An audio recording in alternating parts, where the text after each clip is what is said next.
श्रीमन्मङ्गलमेघकैशिनि कलासीवन्तमुक्तामणे सीमाशून्यकवित्ववर्षजननि प्रस्विन्नकादम्बिनी स्वादुप्रेमरसप्रसारझरिणी स्वात्माश्रयानन्दिनी वन्दे त्वां शशिशेखरप्रणयिनि त्रय्यन्तसञ्चारिणी।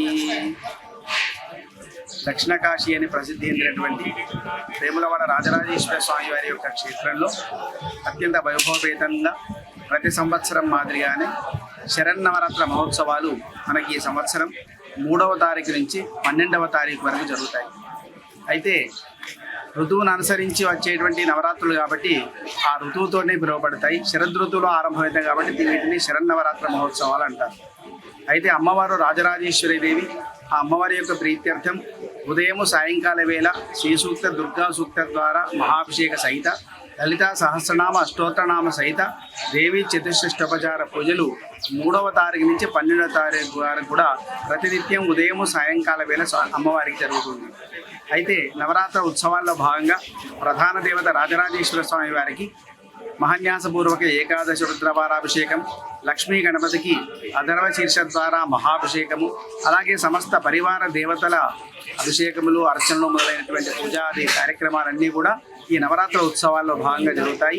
ఈ నవరాత్ర ఉత్సవాల్లో భాగంగా ప్రతినిత్యం కూడా దేవీ భాగవత పారాయణము మరియు ప్రతినిత్యం కూడా ప్రవచన కార్యక్రమం ఉంటుంది.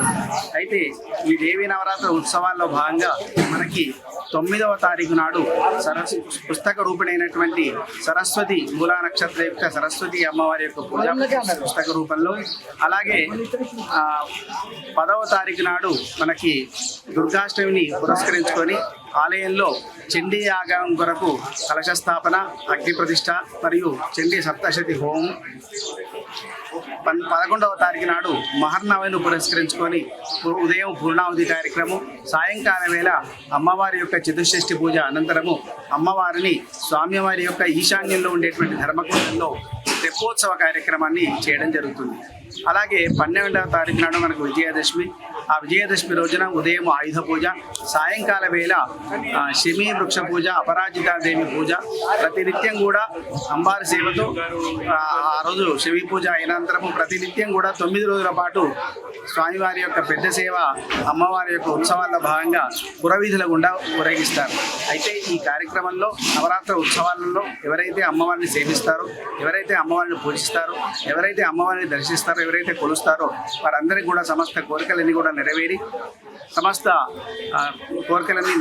అమ్మవారి యొక్క కృపా కటాక్షం లభిస్తుంది వారికి. స్వస్తి.